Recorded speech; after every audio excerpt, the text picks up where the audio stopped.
Welcome to our channel world teacher news.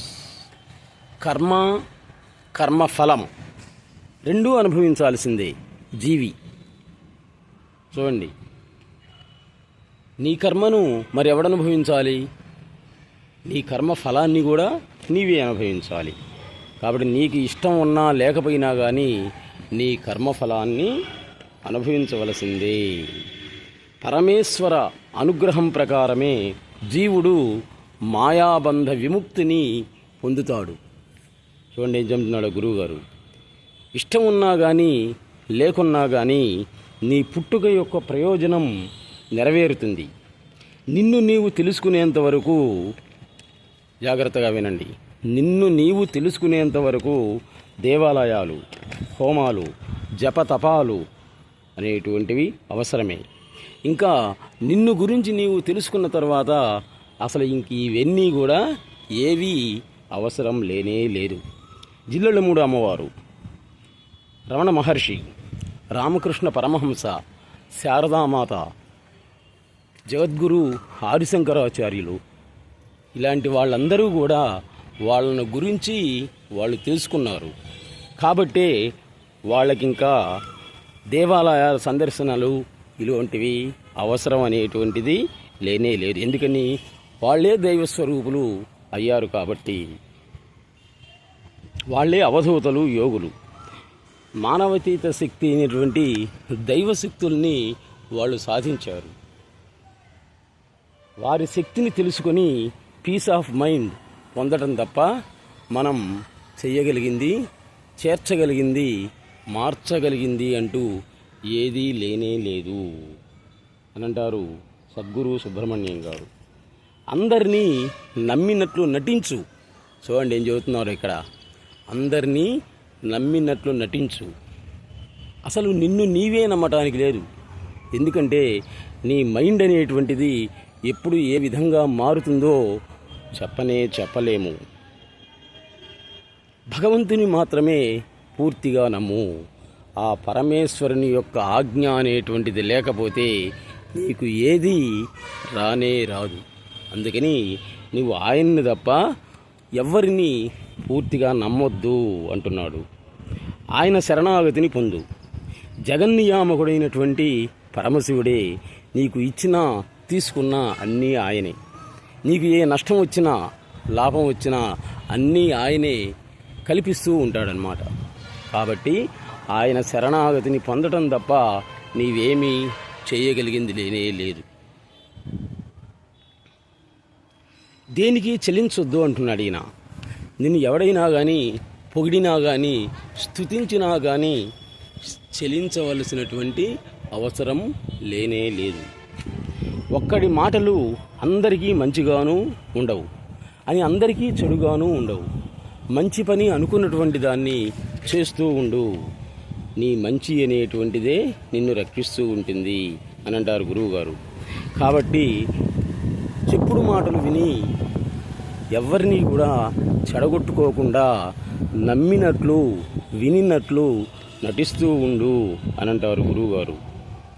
నిన్ను ఎవరైతే విమర్శిస్తూ ఉంటాడో కొంతకాలానికి వాళ్ళే నీ పాదాక్రాంతం అవుతారు అంటారు గురువుగారు. ఇప్పుడు సాఫ్ట్వేర్లో పనిచేసేటువంటి వాళ్ళు ఉన్నారు, కంపెనీల్లో పనిచేసేటువంటి వాళ్ళు. పాపం వాళ్ళు క్షణం కూడా భయపడుతూ ఉంటారనమాట. ఎందుకంటే లక్షల కొద్ది జీతాలు, ఎప్పుడు ఏమవుతుందో తెలియదు. మనకు యజమాని మీద కోపం వచ్చినా, యజమానికి మన మీద కోపం వచ్చినా కానీ అరిటాకు ముళ్ళు సామెతే, పోయేది మనమే. అందుకని పాపం వాళ్ళు నిరంతరం కూడా చాలా కఠోర దీక్షతో పనిచేస్తూ ఉంటారు. అయినా కానీ వాళ్ళకి ఏదో ఒకటి వస్తూనే ఉంటుందన్నమాట, నిందలు. ఆ నిందలను పట్టించుకోకుండా నీ పని నీవు చేస్తూ ఉండు అని అంటారు గురువుగారు. అందుకే నమ్మినట్లు నటించు, పూర్తిగా నమ్మొద్దు. భగవంతుణ్ణి తప్ప ఎవరిని పూర్తిగా నమ్మొద్దు అని అంటాడు. ఈ లోకంలో చెల్లనటువంటి నాణ్యం ఆ లోకంలో చెల్లుతుంది. చూడండి ఏం చెప్తున్నాడో. ఇక్కడ దుర్మార్గుడు, మంచివాడు, చెడ్డవాడు అనేటువంటిది అంటాం కదా, ఇక్కడ అది. కానీ అక్కడ మాత్రం ఆయనకు అన్నీ సమానమే, అందరూ సమానమే. కొద్ది క్షణాల్లో మరణిస్తావు అని డాక్టర్ చెప్తే బాధ్యతలన్నీ కూడా పిల్లలకు అప్పజెప్పి నన్ను క్షమించండి, నేను మీ విషయంలో ఏమైనా తప్పు చేశానేమో అని పిల్లల్ని బతిమిలాడుకుంటావు. అదేదో ముందే ఉండొచ్చు కదా అంటున్నాడు. నువ్వు చనిపోయే ముందే అన్నీ కూడా పిల్లలకు అప్పజెప్పి శరణాగతిని పొందు. ఈ విశ్వమంతా కూడా ఆయన యొక్క లీల, క్రీడ అంతే. ఒక్కొక్కడికి ఒక్కొక్క వేషాన్ని ఇచ్చాడు, నటించమన్నాడు అన్నమాట. కాబట్టి నీవు నటిస్తూ ఉన్నావు అంతే, నీ పాత్రను నువ్వు పోషిస్తూ ఉన్నావు. నిన్ను తీసేస్తాను అని మీ యజమాని అన్నా కానీ తీసేయలేడు. ఎందుకంటే ఆయనకు కూడా ఉద్యోగం ఇచ్చినటువంటి వాడు పరమేశ్వరుడి, ఆయన చేతిలో ఉంది. నిన్ను ఎవరైతే తీస్తాను అంటాడో ఆయనే మళ్ళీ నిన్నుంచుతాడు. కొన్ని సందర్భాలు ఆయనే పోవచ్చేమో చెప్పలేము. అంటే పరమేశ్వరుడు ఎవరిని తీసేయాలనుకుంటే ఆయన తీసేస్తాడు, ఎవరిని ఉంచాలి అనుకుంటే వాళ్ళను ఉంచుతూ ఉంటాడు. కాబట్టి దేనికి కూడా భయపడవద్దు. భయం అనేటువంటిదే మానవుడికి మొదటి శత్రువు అని అంటాడు గురువుగారు. మూర్ఖంగా నా వల్లనే ఇదంతా జరిగింది, నేనే మీ అందరికీ కూడా ఉద్యోగాలు ఇచ్చాను అని అంటూ ఉంటాడు. ఆయన చేతిలో ఏమీ లేదు. ఆయన ద్వారా ఇప్పించినటువంటి వాడు ఎవరు అంటే ఒక పరమేశ్వరుడే.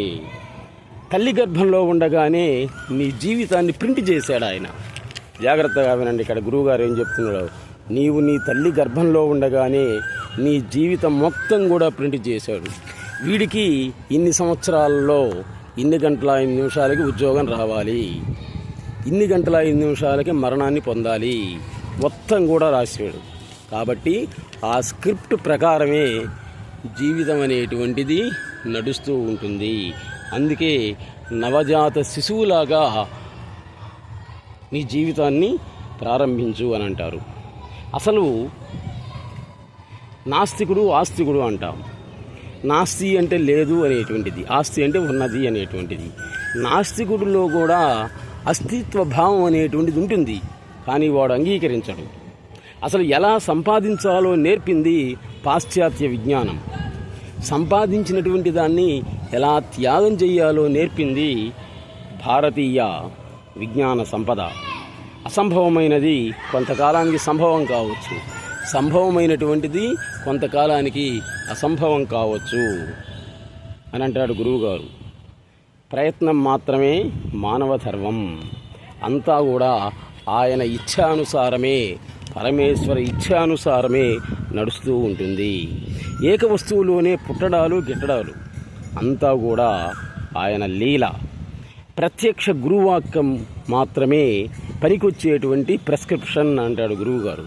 కాబట్టి నీవు నీ గురువు యొక్క పాదాలు కాదు పట్టుకోవాల్సింది, ఆయన పదాలను పట్టుకొని తరించు అని అంటారు సద్గురు సుబ్రహ్మణ్యం గారు. అసలు ఉత్తమ పురుషుడు అంటాం. ఉత్తమ పురుషుడు అంటే ఎవరు అంటే చెప్తున్నారు చూడండి. ఉత్తమమైనటువంటి నేను అనేటువంటి పురుషుని ఎవరైతే తెలుసుకుంటాడో వాడే ఉత్తమ పురుషుడు. అందుకే పురుషోత్తమ యోగం అని అంటారు గీతలో. అది యోగులకే సాధ్యం, సామాన్య మానవుడికి సాధ్యం కానే కాదు అని అంటారు సద్గురు సుబ్రహ్మణ్యం గారు.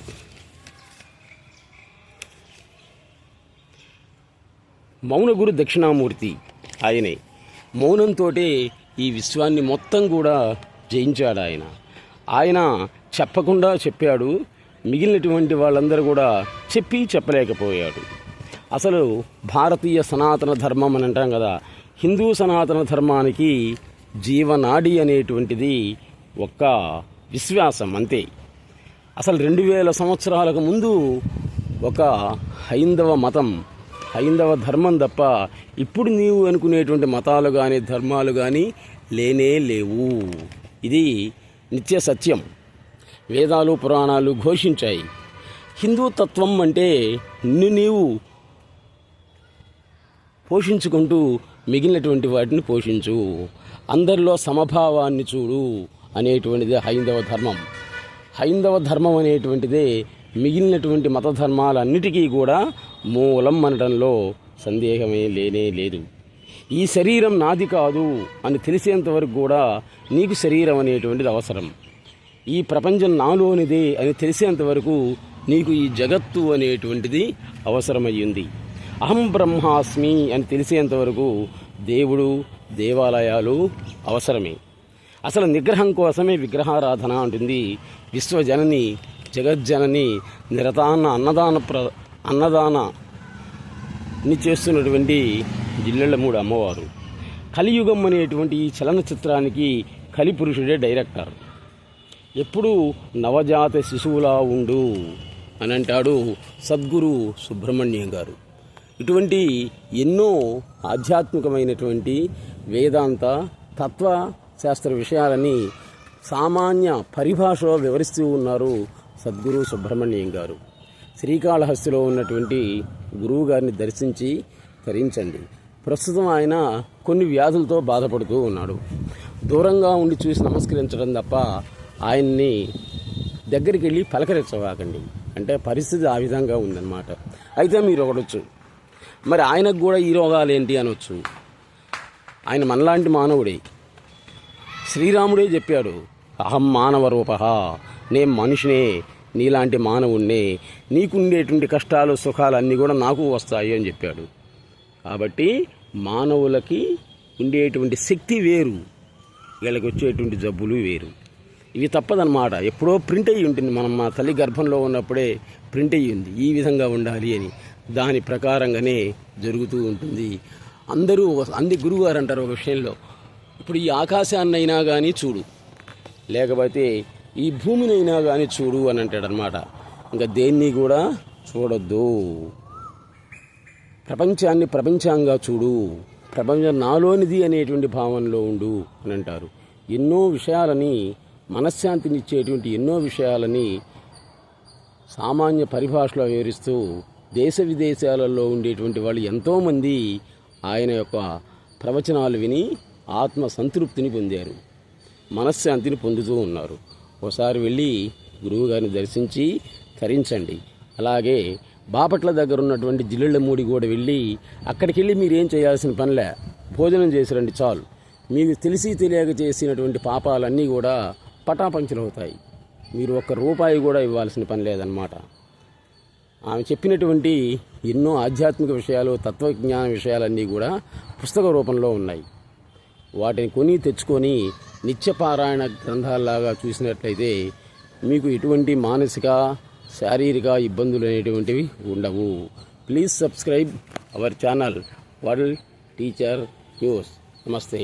మన ఛానల్ని ఆదరిస్తూ ఉన్నటువంటి దేశ విదేశాల్లో ఉన్నటువంటి మన సబ్స్క్రైబర్స్ అందరికీ కూడా నమస్సుమాంజలు. నమస్తే.